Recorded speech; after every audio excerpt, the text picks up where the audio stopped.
씨 뿌리는 사람의 비유. 누가복음 8장 4절에서 15절 말씀입니다.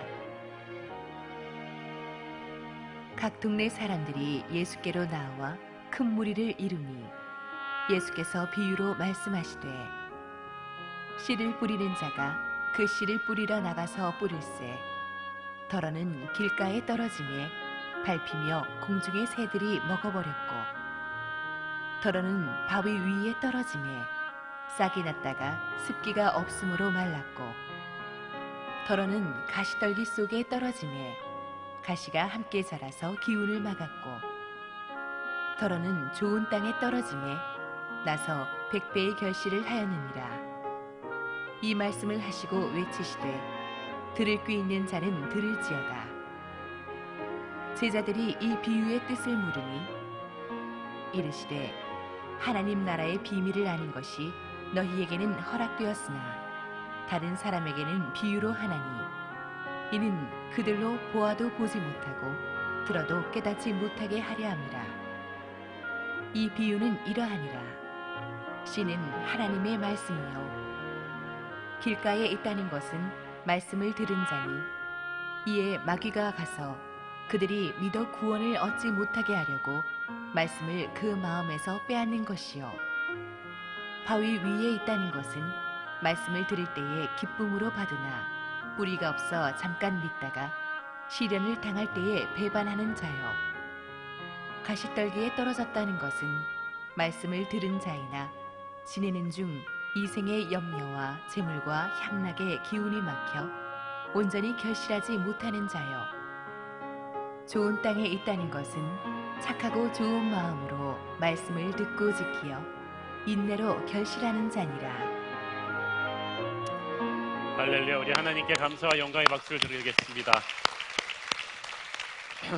축복된 주일, 우리 예배에 나오신 여러분 모두를 축복하고 환영합니다.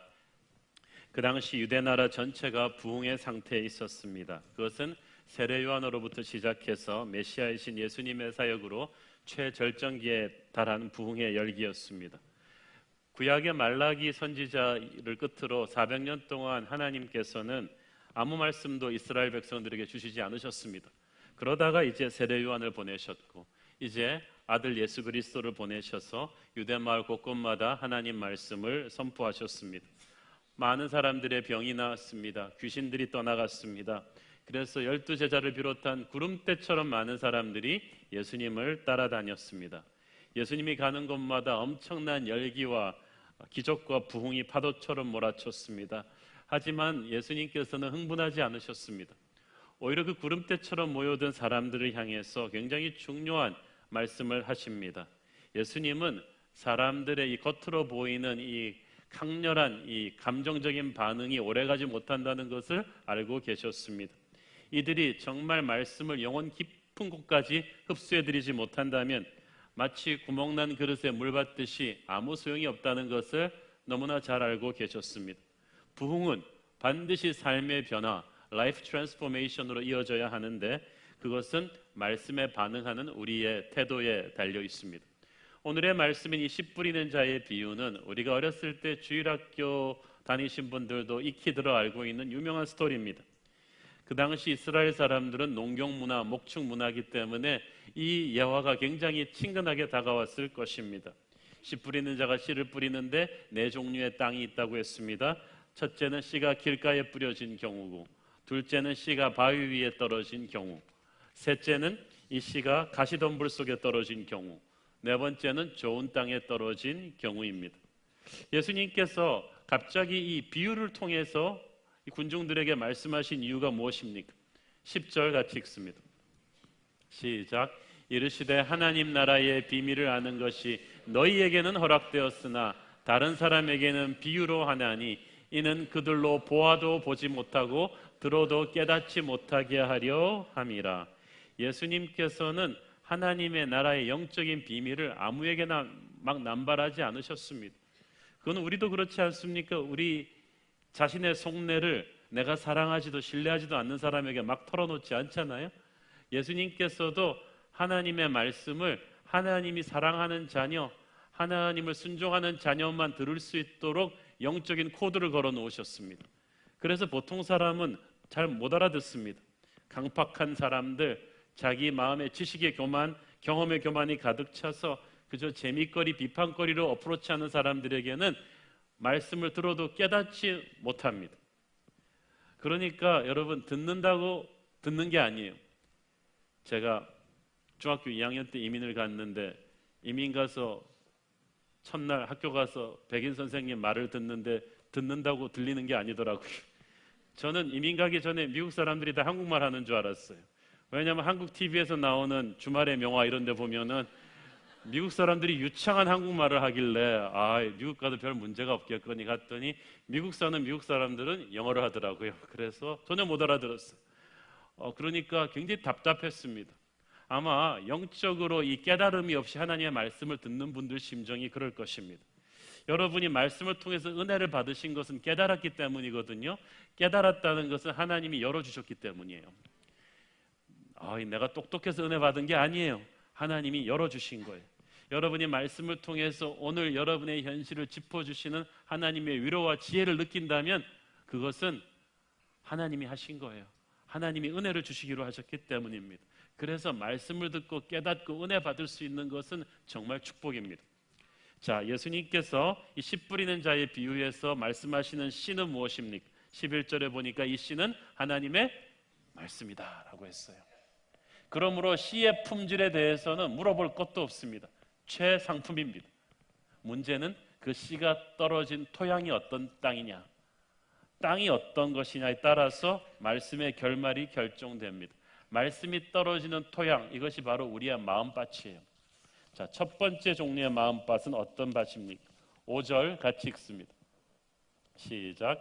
씨를 뿌리는 자가 그 씨를 뿌리러 나가서 뿌릴새 더러는 길가에 떨어짐에 밟히며 공중의 새들이 먹어버렸고. 자, 여기서 길가란 말은 밭과 밭 사이에 난 좁은 길을 의미합니다. 이 길의 특징은 사람들이 많이 밟고 다녀가지고 이 표면이 굳었다는 거예요. 그러니까 이 씨가 안으로 파고들어서 뿌리를 내리기가 굉장히 힘듭니다. 사람들이 많이 밟아서 굳어버린 땅이다. 쉽게 말해서 세상에 너무 물든 마음입니다. 세상에 색깔이 너무나 진하게 들었어요. 그래서 인간적인 생각과 지식과 고집이 너무 강해진 사람이에요.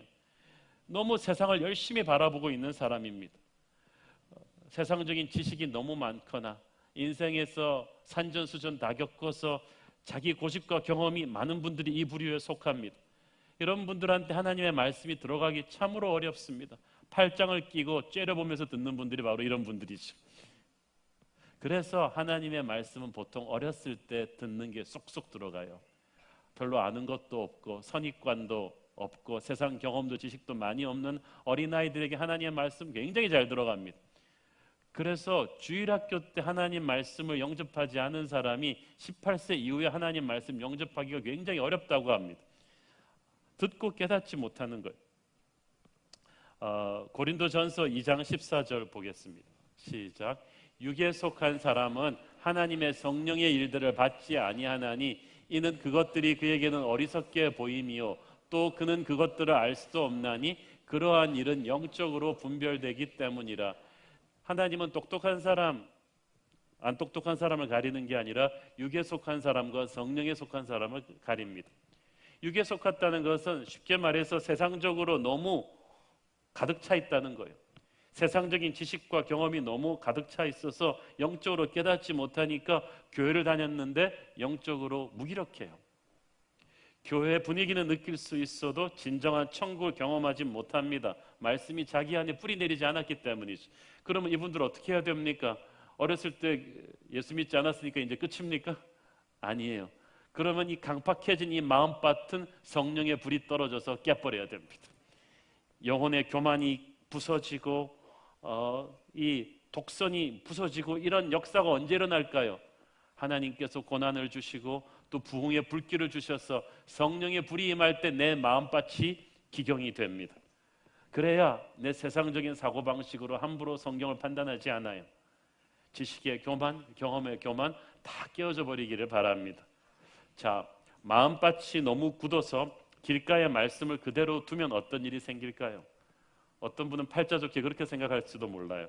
언젠가 굳은 땅도 녹아서 좋은 땅이 되면 그때라도 싹을 틔울 수 있지 않을까? 그거는 씨앗이 그때까지 거기 있다면 가능하겠죠. 그렇지만 씨앗이 그때까지 거기 있지 못합니다. 왜? 본문에 보니까 새가 와서 쪼아먹기 때문이다.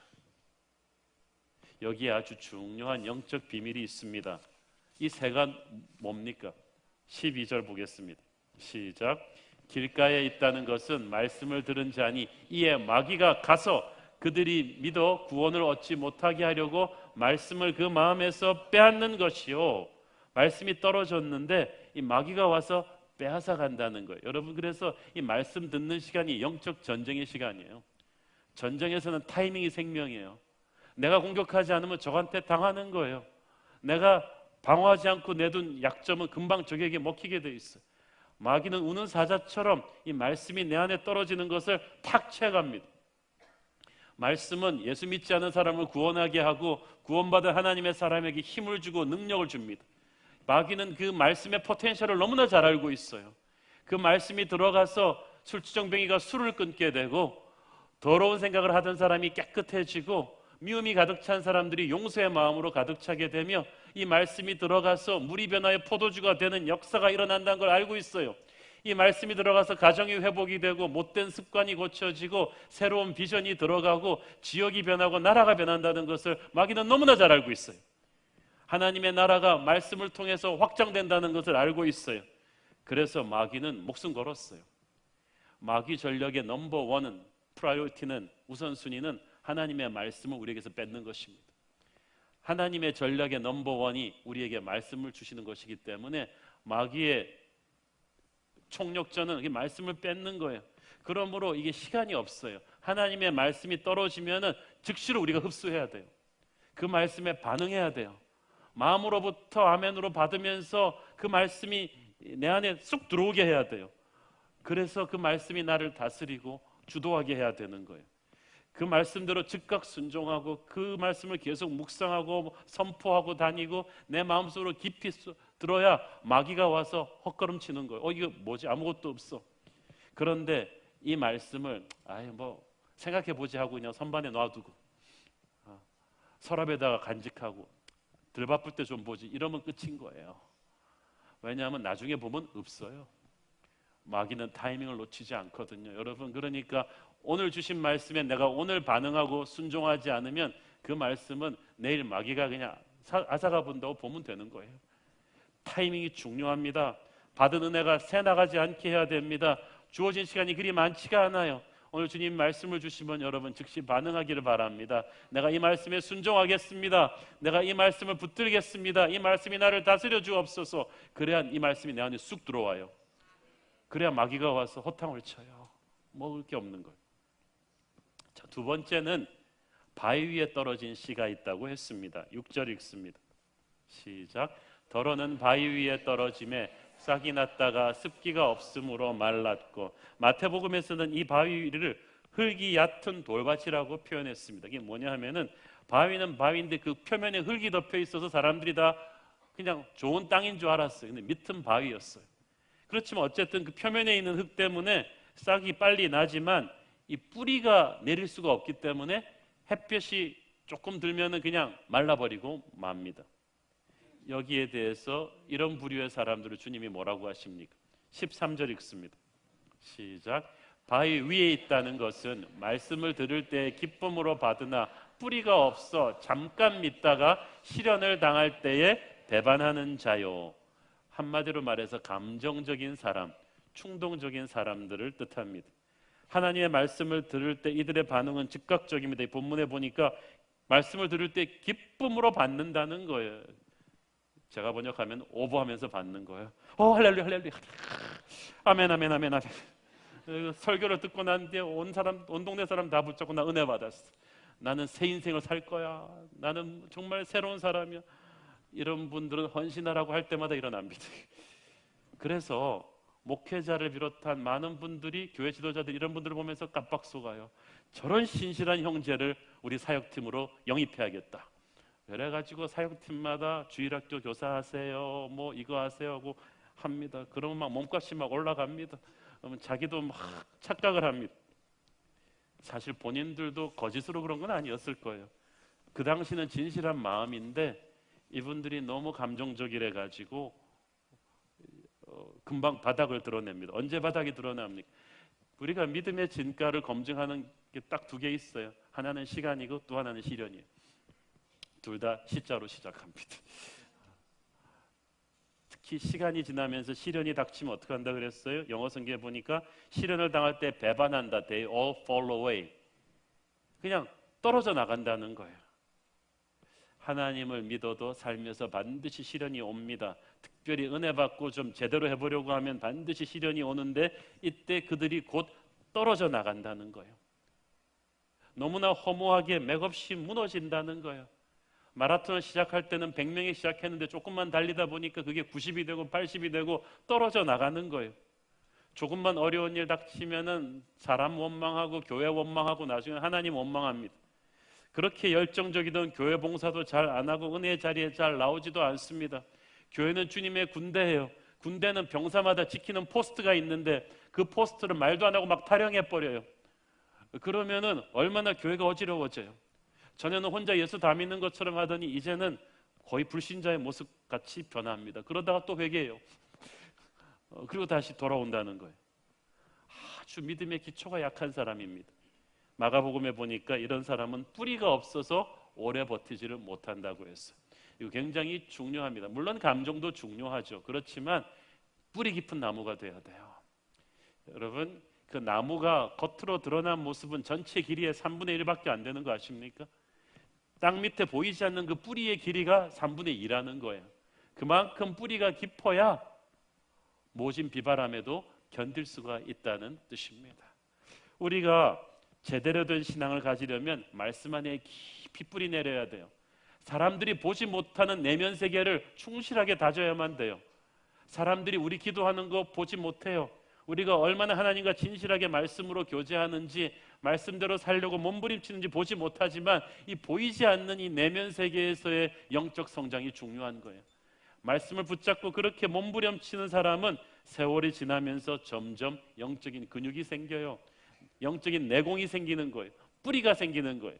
그래서 이 뿌리가 있는 사람은 시련이 오고 힘들 때 자기를 지키고 교회를 지킵니다. 저는 여러분이 말씀 안에 깊이 뿌리 내린, 그래서 감정적으로 흔들리지 않는 분들 되기를 바랍니다. 시련이 왔을 때도 도망가지 않고 끝까지 교회를 지키고 하나님 나라를 지키고 자기의 자리를 지키는 하나님의 강한 군사 되기를 바랍니다. 세 번째 종류의 사람들은 가시밭에 떨어진 씨입니다. 7절 읽습니다. 시작. 더러는 가시떨기 속에 떨어짐에 가시가 함께 자라서 기운을 막았고. 이 가시떨기가 잡초잖아요. 그런데 여러분 아시겠지만 잡초는 정상적인 식물보다 생명력이 강해요.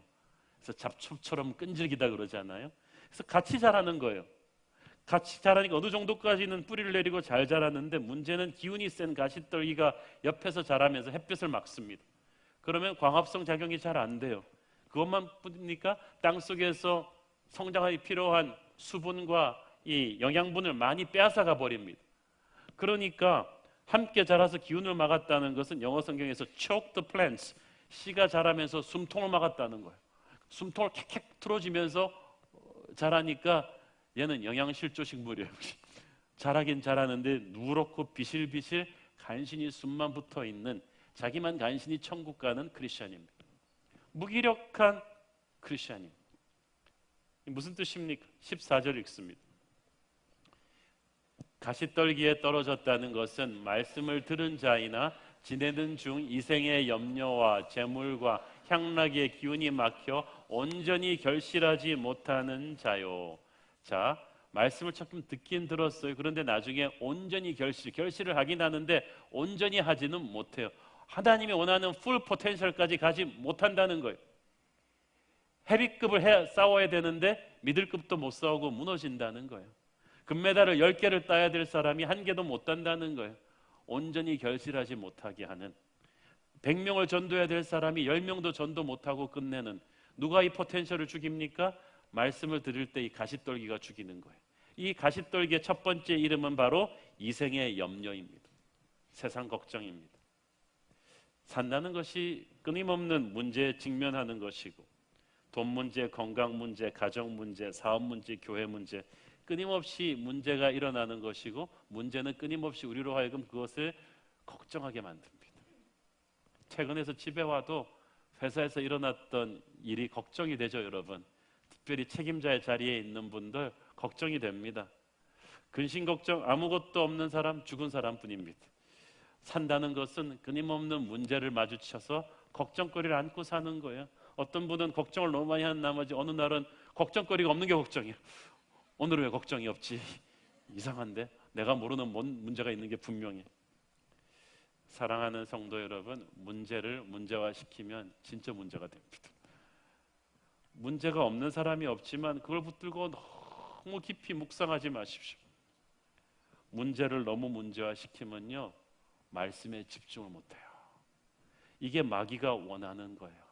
마귀가요, 막 악한 생각을 주면서 우리가 말씀에 집중 못하게 하는 게 아니에요. 정당한 여러 가지 문제들에 대한 근심 걱정을 하게 함으로써 우리의 육체적인 정신적인 에너지를 다 소진시켜 버려 가지고 말씀에 집중하려 그럴 때는 내가 100%의 집중력으로 가야 되는 걸 한 10%도 못 가게 만들어 놓는 거예요. 여러분이 지금 걱정 많으신 거 알아요. 돈 문제로 걱정 많으시고, 건강 문제로 걱정 많으시고, 자식 문제로 걱정 많으시죠. 그렇지만 말씀을 들을 때만큼은 말씀에 집중하십시오. 왜냐하면 하나님의 말씀이 여러분의 지금 디테일한 현실의 근심과 상관이 없는 게 아니에요. 상관이 없는 것 같은데 이거 농사 짓는 얘기잖아요. 씨 뿌리는 사람의 비유, 지금 나랑 무슨 상관이 있어요? 강물은 흘러내려가면서 어떤 작은 구멍도 다 메우고 갑니다. 하나님의 말씀은 생명의 강이에요. 오늘 여러분에게 흘러들어가면서 여러분이 하나님께 기도하지 않은 구멍까지도 지금 다 메우고 있는 줄을 믿으십시오. 나 못 느끼겠는데요? 못 느껴도 지금 임하고 있는 거예요. 여러분이 아파서 의사가 약 주면은 약 먹자마자 두두두둑 하면서 이렇게 막 헐크처럼 막 몸에 변화가 일어나나요? 나 낫고 있어, 낫고 있어. 그 약은 마약이에요. 그거는 그게 아니에요. 많은 경우 그냥 그 약 먹고 의사 말해주는 대로 며칠 자면은 나도 모르고 있는 사이에, 나도 느끼고 못하고 있는 사이에 병균과 싸우면서 몸이 치료가 되는 거예요. 하나님의 말씀이 지금 그렇습니다. 당장은 시원한 답이 아닌 것 같지만 이 말씀이 지금 들어가고 있는 이 순간에 하나님은 여러분의 문제 해결하고 있습니다. 여러분의 작은 신음소리도 아시고 계시는 주님이 문제 해결하려고 오늘 예배 자리에 그 바쁜 여러분을 부른 거예요. 그 지쳐있는 여러분을 부르신 거예요. 오늘 하나님의 말씀이 지금 여러분을 살리고 있습니다. 그걸 믿으셔야 돼요. 그러므로 근심거리가 여러분의 말씀을 막는 가시덩굴이 되게 하지 않게 하십시오. 어떻게 하느냐? 근심을 기도로 바꾸는 거예요. 빌립보서 4장 6절 7절 시작. 아무것도 염려하지 말고 다만 모든 일에 기도와 간구로 너희 구할 것을 감사함으로 하나님께 아뢰라. 그리하면 모든 지각에 뛰어난 하나님의 평강이 그리스도 예수 안에서 너희 마음과 생각을 지키시리라. 너희 문제를 없애주는 게 아니라 너희 마음과 생각을 지키시리라. 문제는 없어지지 않겠지만 문제를 압도하는 마음의 능력을 주실 것이다. 영적인 능력을 주실 것이다 라는 거예요. 그래야 이 말씀이 들어오는 데 있어서 가시가 쫙 없어져요. 두 번째, 말씀이 내 영혼 속에 들어오는 것을 막는 가시는 재물입니다. 더 엄격하게 말하면 재물에 대한 집착, 재물에 대한 욕심을 말하는 것입니다. 여러분, 이 성경이 돈 얘기 얼마나 많이 하는 줄 아세요? 왜냐하면 이 재물에 대한 집착이야말로 우리가 믿음이 조금 자라려고 할 때마다 그 믿음을 좌절시키는 결정타기 때문이에요. 마귀는 돈에 대한 욕심을 무섭게 이용합니다. 신명기 8장 13절 14절 시작. 또 내 소와 양이 번성하며 내 은금이 증식되며 내 소유가 다 풍부하게 될 때에 내 마음이 교만하여 내 하나님 여호와를 잊어버릴까 염려하노라. 여호와는 너를 애굽 땅 종되었던 집에서 이끌어내시고. 여러분, 그래요. 필요 이상의 돈을 가지려고 너무 몸부림치지 마십시오. 우리가 이 돈에 대한 욕심으로 신앙이 망가지게 되는 때는 정말 가난해서 먹고 살 게 없던 때가 아니었어요. 우리 부모님 세대는 그랬지만 우리 세대는 지금 그렇지 않잖아요. 지금 한국 사람들의 신앙을 앗아가고 있는 이 돈 문제는요, 돈이 너무 많아가지고 남편 명의로 아내 명의로 통장 따로 관리하면서부터 시작됐어요. 세금 덜 내고 아이들한테 이렇게 불법적인 방법으로 유산 물려주려고 머리 쓰다가 이렇게 됐어요. 아버지 유산 가지고 형제들끼리 분배하다가 믿음의 집안들 다 망가져 버렸어요. 이 돈에 대한 집착 때문에 이 자식들 다 망가져 버렸어요. 믿음을 떠나버렸어요. 많은 하나님의 사람들이 그렇게 됐어요. 한때 뜨거운 신앙을 가졌던 서구 기독교가 이렇게 믿음이 식은 것은, 한때 부흥의 강국이었던 한국이 이렇게 믿음이 순식간에 식은 것은 이 돈에 대한 집착 탓이 큽니다. 여러분이 돈은 그냥 필요한 만큼만 가지셔야지, 필요 이상의 돈을 가지려고 너무 몸부림치시고 돈 문제를 가지고 너무 묵상하시면 은혜를 받는 통로에 가시가 생기게 될 것입니다. 오늘 돈 문제에서 여러분 자유하기를 바랍니다. 하나님 여러분 굶기시지 않으시고 여러분의 돈이 여러분의 자녀 미래 책임지지 않습니다. 그걸 아는데 왜 그렇게 그 문제가 가시가 되게 합니까? 세 번째, 말씀이 싹 트는 것을 막는 세 번째 가시는 향락입니다. 이 세상에서 누릴 수 있는 쾌락이죠. 이분은 말씀 듣고 은혜 받는 거 좋은데 너무 세상이 좋아. 재밌는 게 너무 많은 거예요. 사람이 너무 좋아요. 낚시도 해야겠고, 골프도 해야겠고, 번지점핑도 해야 되고, 자전거도 타야겠고, 가고 싶은 여행지도 많고, 보고 싶은 TV 영화도 많으시고, 잡기에 너무 능하셔가지고 이것저것 다 하다 보니까 은혜 받으러 나와서 지쳤어. 노느라고. 몸과 마음이 지치니까 건성건성 말씀 듣는 거예요. 여러분 세상 공부도 그런 식으로 하면 망합니다. 그런데 자기의 영혼의 운명이 걸린 하나님의 말씀을 그렇게 노느라고 지친 몸으로 마음으로 들으면 그게 제대로 되겠어요? 그래서 이런 분은 삶을 좀 심플하게 정리하셔야 됩니다. 영성은 집중력이거든요. 여러분 이것저것 다 하면서 TV 볼 것 다 보면서 은혜 받겠다 그러면 안 돼요. 드라마 볼 거 다 보면서 은혜 받겠다. 이런 거 내가 친구랑 놀 거 다 놀면서 은혜 받겠다. 안 돼요. 뭔가는 희생해야 돼요. 뭔가는 끊어내야 돼요. 삶을 심플하게 여러분 정리하십시오. 그래서 은혜 받을 수 있는 체력, 은혜 받을 수 있는 시간, 은혜 받을 수 있는 이 공간을 만드셔야 돼요. 하나님의 성령이 들어오셨을 때 여러분이 프레시한 몸과 마음 상태로 은혜를 받을 수 있도록 만들어 놓으셔야지, 노느라고 지쳐가지고 막 하나님한테 이렇게 막 엎부러져 이렇게 하면 안 되는 거예요. 여러분 그러니까 좀 정리하십시오. 사람 좋은 분들 정리하십시오. 조기 축구회 회장 여러분이 그렇게 몇 년씩 안 해도 돼요. 여러분이 동창회 총무 그렇게 뭐 개모임 그런 뭐 회장 뭐 이런 거 그렇게 꼭 그렇게 오래 하셔야겠어요. 그렇게 친구들과 많이 수다 떨지 마시고 인간관계도 좀 정리하시고 TV 보는 것도 좀 일주일에 10시간 보시면 한 2시간만 보시고 이렇게 좀 인생을 정리하십시오.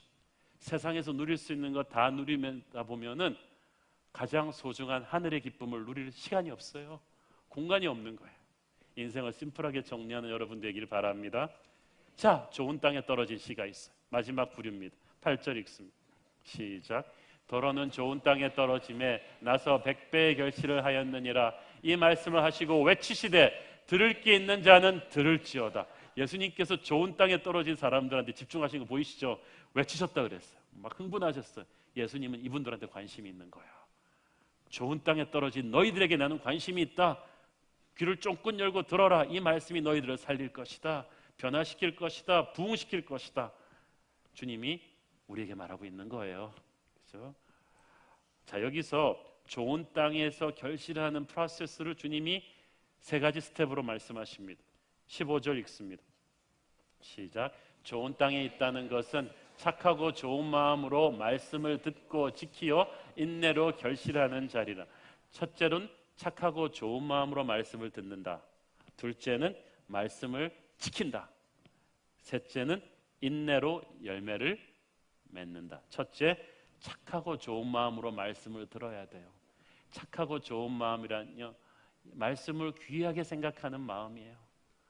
이 말씀을 당연시 여기지 않고 말씀을 자기 선입관을 가지고 퉁겨내지 않고 있는 그대로 우리 주님 말씀이니까 진리일 거라고 받아들이는 마음, 함부로 내 선입관과 경험과 지식을 내세우지 않고 내 고집과 좀 부딪혀도 항상 하나님한테 지겠다는 그 마음, 그 마음으로 늘 순종하는 마음으로 말씀의 권위 앞에 자신을 내려놓는 순하고 착한 마음입니다.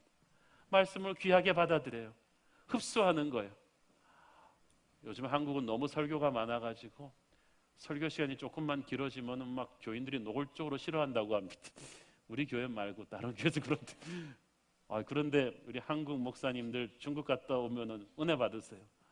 한 번은 지역교회 갔더니 한 2시간 하고 나서 길게 했다고 생각했는데 더 해달라는 거예요. 열심히 해서 4시간 했더니 허리가 아프더래요. 그래서 허리가 아파서 못하겠다 그랬더니 목사님 누워서 하시라고. 우리가 앉아서 듣겠다. 이 집회 참석하려고 닷새씩 기차 타고 왔는데 말씀을 끝까지 듣고 가야 된다. 이 귀하게 생각하는 마음이에요. 이미 부흥의 불길은 한국에서 중국으로 옮겨갔습니다. 인도네시아로 옮겨갔습니다. 왜? 말씀을 귀하게 생기는 목마름이 있으니까. 이 마음, 하나님의 말씀을 쑥쑥 귀하게 흡수하려는 그 마음, 내 고집이 없는 그 마음은 누가 만들어줍니까? 성령께서 하십니다. 에스겔서 36장 26절 27절 시작. 또 새 영을 너희 속에 두고 새 마음을 너희에게 주되 너희 육신에서 굳은 마음을 제거하고 부드러운 마음을 줄 것이며 또 내 영을 너희 속에 두어 너희로 내 율례를 행하게 하리니 너희가 내 규례를 지켜 행할지라. 새 영을 우리에게 주겠다는 거예요. 그래서 새 마음을 주겠다는 거예요. 이 마음은 기경된 마음이에요. 굳은 땅을 예수님께서 완전히 깨시고 성령의 불이 떨어져서 내 굳어진 마음을 부드럽게 기경하시는 거예요. 부흥이라는 게 그런 거예요. 하나님께서 강팍하고 굳은 내 마음을 부수고 태우시고 연하게 하셔서 은혜를 흡수할 수 있는 마음 컨디션으로 만들어 주신 거예요. 은혜를 흡수할 수 있는 이 부드러운 새 마음이 되면 겁날 게 없어요. 이 사람은 그냥 쑥쑥 은혜를 받고 확확 변해요. 하나님께서 오늘 우리에게 그 새 마음을 주실 것을 믿습니다. 두 번째는 들은 말씀을 지킨다고 했는데 여기서 지킨다는 말은 순종하다가 아니에요. 지킨다는 말은 영어성에 보니까 retain, 간직한다, 보호한다, 방어한다는 뜻이에요. 마귀의 공격으로부터 지킨다는 거예요. 여러분, 마귀가 우리가 말씀 듣는 것도 막아요. 부흥에 가겠다 그러면 반드시 일이 생겨요. 주일 예배 오는 길에 반드시 차 안에서 부부싸움을 해요. 그래서 아주 테러블한 컨디션으로 말씀을 듣게 만들어요. 그리고 또 마귀가 우리가 말씀을 듣고 나서 은혜를 받고 나서 또 그 말씀을 또 뺏어가려고 해요. 마귀가 얼마나 독하냐 하면요, 예수님한테도 와서 말씀을 뺏어가려고 했어요. 예수님께서 40일 금식으로 굶주리셨으니까 오셔서 예수님을 말씀이 아닌 떡으로 살게 하려고 공격했습니다. 예수님을 공격한 마귀가 누군들 못 건드리겠어요? 제가 아는 목사님은 여호와의 증인한테 전도당했어요. 그러면서 굉장히 이분이 정신을 차린 거예요. 자기가 목사라고 그랬는데도 계속해서 말씀을 가지고 따지자는 거야. 그래서 자기가 굉장히 도전받았대요. 이단들도 이렇게 집요하구나. 잘못된 것에 대한 열정이 이렇게 강해요. 근데 마귀가 집요해요. 여러분이 말씀을 듣고 은혜 받은 뒤에 항상 안 좋은 사건을 일으켜서 말씀을 가져가려고 해요. 그래서 여러분 지키셔야 돼요. 정신 바짝 차리고 받은 은혜를 지키셔야 돼요. 특별히 여러분 직분자들이 정신 차리셔야 됩니다. 왜냐하면 제가 말씀드렸죠. 평신도 때 받던 영적인 공격의 10배를 집사 되면 받습니다. 그리고 집사 때 받던 영적 공격의 10배를 장로 되면 받습니다. 그리고 그 10배를 또 목사가 되면 받습니다. 그러니까 괜찮던 사람이 집사 되고 장로 되고 목사 되면 턱턱 무너지는 게 바로 그거예요. 직분자들은요, 자기가 직분을 받았으니까 착각하기 쉬워요. 자기가 영적으로 강하다고. 그런데 그 교만을 틈타고서 우리 마음이 강팍해집니다.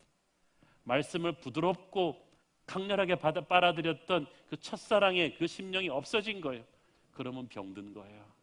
사랑하는 여러분, 어떤 일이 있어도 여러분은 받은 말씀을 빼앗기지 마십시오. 정신 반짝 차리고 말씀의 은혜를 놓치지 않도록 지켜야 합니다. 그래야 여러분이 영적으로 강할 수 있어요. 세 번째로 인내로 결실한다고 했어요. 말씀은요, 인스턴트 제품이 아니에요. 시간이 지나서 열매를 맺습니다. 그래서 인내가 필요한 거예요. 아이가 자라는 게 눈에 보이지 않죠. 지금 어느 순간에 보면 어른이 돼 있어요. 말씀이 그래요. 금방금방 결과가 나타나지 않지만 인내하고 기다리면 반드시 주님의 때에 열매를 맺습니다. 말씀이 맺어주는 첫 번째 열매는 구원 받는 거예요. 베드로전서 1장 23절 시작. 너희가 거듭난 것은 썩어질 씨로 된 것이 아니요 썩지 아니할 씨로 된 것이니 살아있고 항상 있는 하나님의 말씀으로 되었느니라. 하나님의 말씀이 사람을 거듭나게 하는 거예요. 다른 게 아니에요. 어떤 분을 만나서 전도를 해보면 너무 쉽게 예수님을 믿겠다고 결단을 하는 경우가 있습니다. 처음에는 나 이렇게 복음을 잘 전한다 하고 약간 교만해지려다가 그분 간증을 듣고 나서 착각을 깨놨어요. 왜냐하면 이분이 어릴 때부터 벌써 이분에게 다른 경로로 몇 분이 말씀의 씨앗을 뿌렸던 거예요. 미션 스쿨 다닐 때 선생님이 이분에게 말씀의 씨를 뿌렸어요. 대학교에서 미팅한 자매분이 예수 믿는 사람이라 가지고 말씀의 씨앗을 뿌렸어요. 직장 동료 중에 크리스찬이 성경 읽다가 우연히 또 말씀의 씨를 뿌렸어요. 이렇게 이 사람의 무의식 속에 말씀의 씨앗이 뿌려진 것을 하나도 예수님이 어디 가게 하지 않으시고 작업을 하셨다가 어느 순간에 이게 마치 눈 내리는 것 같아요. 이 눈 내리는 게 힘이 없는 것 같지만 어느 시점이 되면 나뭇가지가 꺾어져요. 어느 시점에 제가 그냥 꺾어버린 것뿐이에요. 그러므로 복음을 전할 때는요, 전도할 때 인내를 가지셔야 돼요. 반드시 뿌리는 사람이 추수하지 않습니다. 우리 자존감으로는 그러고 싶죠. 내가 뿌렸으니까 내가 쇼부를 보겠다. 아니에요. 다른 사람이 추수합니다. 그래도 감사하지 않습니까? 또 누군가가 뿌린 말씀의 씨를 내가 추수할 수도 있어요. 두 번째로 인내로 열매를 맺었다는 것은 단순히 구원받은 것뿐만 아니라 구원받은 사람 안에서 그 말씀이 역사해서 영적인 성숙과 부흥의 열매를 맺어주는 것입니다. 믿음이 생기는 것도 말씀이지만 믿음이 자라는 것도 말씀이에요. 그래서 우리 안으로 말씀이 계속 들어가야 돼요. 좋은 교회를 통해서 좋은 영적 지도자를 통해서 여러분이 말씀을 계속 들으면 여러분 안에 있는 믿음이 단단해져요. 강해져요. 자라는 거예요. 그래서 조용히 움직이는데 하나님께서 내 안에 있는 말씀을 통해서 강한 영적인 내공을 만듭니다. 이 좋은 마음밭에서 말씀을 받아서 열매 맺는 사람이 남보다 뭐 이렇게 탁월한 능력이 있어서 그런 거 아니에요. 그냥 겸손하고 좋은 마음으로 하나님의 말씀을 완전히 오픈하고 받아들인 것뿐이에요. 그러니까 여러분이 태도만 좋으면요, 하나님이 다 알아서 하십니다. 겸손하고 열린 마음으로 딱 앉아 있으면 오늘도 주님 말씀하는 대로 내 인생 바꿉니다 하고 있는 사람은요, 말씀이 들어오셔서 그 사람 안에 기적을 만들어 가요. 뭐 여러분이 한 거 있습니까? 말씀이 들어오시니까 그토록 끊을 수 없던 술, 담배가 어느 날 툭 끊어져요. 힘 안 들이고. 금단 현상도 없이 끊어져요. 음란 사이트 접속 같은 악한 습관들도 어느 사이에 사라져 있어요. 경직되었던 얼굴에 웃음이 돌아와요. 눈에서 눈물이 납니다. 어둠의 권세가 나를 툭 놓고 떠나는 걸 느낍니다. 마음이 가난해지고 온유해지고 이웃을 돕고 싶고 교회를 헌신하고 싶고 하는 이런 마음들이 누가 생깁니까? 내가 겸손하고 연한 마음으로 받아들인 말씀이 하시는 거예요. 그래서 하나님께서는 말씀으로 우리 삶을 정리해 나가십니다. 그러니까 1, 2년 성경 공부나 훈련 프로그램 끝낸 거 가지고 그 사람 영성평가하기 어렵습니다. 제가 요즘 느끼는 건데 LCS 졸업하고 한 2년은 봐야겠더라고요. 어떻게 되나? 시간이 걸려서 이 사람의 삶에서 일어나는 열매들을 보셔야 돼요. 히브리서 13장 7절 말씀 시작. 하나님의 말씀을 너희에게 일러주고 너희를 인도하던 자들을 생각하며 그들의 행실의 결말을 주의하여 보고 그들의 믿음을 본받으라. 무섭지 않습니까? 예를 들어서 한옥 목사의 가정이 어떻게 되는지, 그 사람의 사역에 어떤 기름 부으신가 부흥이 있는지를 잘 보고 그의 믿음을 본받으라, 뭐 이런 뜻이에요. 여러분, 어떤 사람을 평가할 때 이 사람의 인생에서 일어나는 변화의 역사, 기름 부으심의 터치, 인격의 변화, 이런 걸 자세히 보세요. 그러면 그 사람이 여러분의 영적인 스승이에요. 말씀이 살아서 이 사람을 바꾸고 완전하지는 않지만 매일매일 변화시키고 있는 그 사람, 여러분이 그런 사람을 영적인 멘토로 삼기를 바랍니다. 씨가 뿌려지는 4가지 땅을 배웠죠. 우리의 마음밭은 항상 좋은 땅이기를 바라지만 꼭 그렇지 않아요. 솔직히 여러분 마음속에 4가지 다 있잖아요. 그래가지고 sometimes 어떨 때는 세상의 걱정과 돈과 쾌락에 가시던 불이 가득 여러분의 마음밭을 덮고 있을 때가 있습니다. 때로는 감정에 너무 기우쳐서 조그만 시련에도 금방 시들어버리는 돌짝밭일 수도 있어요. 중요한 것은 순간순간 성령께서 우리의 마음밭 상태를 지적해 주신다는 거예요. 부흥회 때 그런 거 하는 거예요. 지적해 주시면 다시 좋은 마음밭으로 기경해 주시는 거예요. 성령의 불이 오늘도 여러분의 마음밭의 잡초를 다 제거하여 버리고 좋은 땅으로 기경해 주시기를 축원합니다. 씨 뿌리는 농부 예수 그리스도이십니다. 그는 2000년 동안에 우리에게 계속해서 모든 방법을 동원해서 우리에게 씨를 뿌려주고 계세요. 차 타고 가다가 라디오 방송으로 말씀의 씨앗을 뿌리시고, 어떤 사람의 전도 쪽지를 통해서 뿌리시고, 목사님의 설교를 통해서 뿌리시고, 미션 스쿨의 성경 공부 프로그램을 통해서 뿌리십니다. 우리가 졸면서 들었어도 그 말씀의 씨앗은 파워풀하게 우리 안에 들어와 있어요. 오늘 보니까 마음밭 종류가 4가지가 나오죠. 좋은 마음밭은 4분의 1이에요. 그렇지만 예수님한테는 그 4분의 1의 확률이 너무나 소중한 거예요. 그래서 끊임없이 뿌리십니다. 나머지 안 좋은 마음밭 4분의 3을 낭비라고 생각하지 않으셨어요. 저도 항상 말씀 전해야 되는 설교자로서 예수님이 씨 뿌리는 자가 되게 하셨잖아요. 그러다 보면 어떨 때는 지치고 낙담할 때가 있습니다. 왜냐하면 안 좋은 4분의 3의 마음밭이 보이는 거예요. 그래서 보면은 설교하려고 강단에 쓰면 항상 쓰자마자 조는 분이 계시고, 항상 똑같은 자리에 앉아서 조십니다. 스마트폰을 가지고 깊이 묵상하는 분이 계시고, 팔짱을 끼고 오늘도 무슨 말 하나 보면 째려보는 분도 계시고, 들을 때는 열심히 듣는 것 같은데 나가서 완전히 딴짓하는 분도 계시고, 내가 이렇게까지 하면 설교를 해야 되나라고 낙심될 때가 있지만 그때마다 주님께서 말씀해 주십니다. 너도 비슷하니까 그냥 해라. 4분의 1의 확률이라 할지라도 주님에게는 우주처럼 소중합니다. 그러므로 여러분도 한 영혼이라도 맡겨주신 하나님의 사람이라면 신실하십시오. 순모임을 이끄는 순장님들, 뉴젠 주일학교 선생님들, CS 양육하는 멘토분들, LCS 코치분들, 이번 학기만 하고 안 하겠다고 하는 분들, 씨 뿌리지 않겠다는 거예요 지금. 예수님은 끝까지 하시는데 포기하지 마시고 신실하게 말씀의 씨를 뿌리십시오. 그러면 여러분이 추수 못해도 누군가는 추수 반드시 합니다. 여러분이 씨를 안 뿌리겠다면 예수님이 말씀하실 거예요. 시방 나는 하는데 너는 안 하겠다고. 좋은 땅에 뿌려진 씨는 100배의 결실을 합니다. 그 말은 우리가 생각하는 것보다도 우리가 뿌린 씨의 잠재력이 크다는 거예요. D.L. 무디를 변화시킨 그 캠펄이라는 구두 수송공이 알았겠습니까? 자기가 전도 말씀의 씨앗을 뿌린 이 사람이 5대양 6대주의 수백만을 그리스도교로 인도할 저 위대한 전도자가 될 줄 누가 알았겠어요? 말씀의 씨앗은 파워풀한 거예요. 사랑하는 여러분, 우리는 그 엄청난 열매를 천국 가서야 확인하게 될 것입니다. 우리는 끊임없는 흥분과 기대로 말씀의 씨를 뿌려야만 합니다. 저는 이 새로운 교회가 끊임없이 모든 예배에서, 모든 CES 멘토링에서, 모든 주일학교에서, 모든 LCS에서 끊임없이 말씀의 씨가 뿌려지는 교회인 줄로 믿습니다.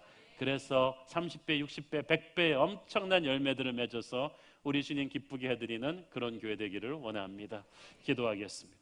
사랑하는 아버지, 은혜를 감사합니다. 고맙습니다. 주님, 2000년 동안 말씀의 씨를 뿌려주셔서 감사합니다. 우리같이 강팍하고 자기밖에 몰랐던 죄인들이 그 말씀의 씨를 받고 구원받고 변화되어서 이 자리에 서 있습니다. 주여, 우리가 이제 은혜를 받았으니 우리도 주님 마음으로 씨 뿌리는 농부 되게 하옵소서. 예수님의 이름으로 기도했습니다. 아멘.